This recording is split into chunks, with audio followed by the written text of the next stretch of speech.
Бүгүнкү күндө Кыргызстанда азык-түлүктөрдүн кескин кымбатташы коомчулукту кабатыр кылууда. Мындан улам бул кымбаттоолор боюнча парламентте бир нече жолу маселе көтөрүлүп, өкмөттү тезинен бааны көзөмөлгө алууну талап кылып келет.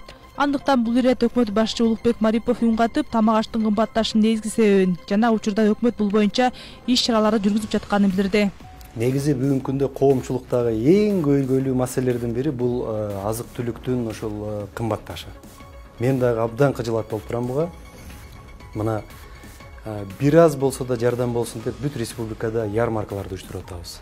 Ишемби, жекшемби күндөрү. Мен өзүм дагы чыгып бааларды текшерип көрдүм. Эми чындыгында ачык айтканда ярмаркада деле бир өтө баанын төмөндөшү байкалбайт.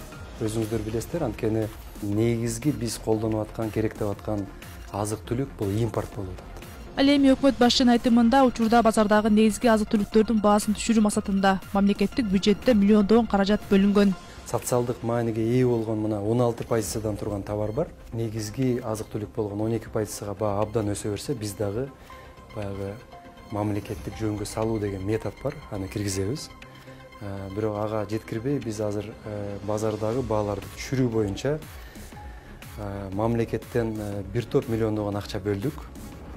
Ошол өсүмдүк майын, кум шекерди сырттан азыр алып келип, базардагы бааны түшүрүү жагы каралып жатат.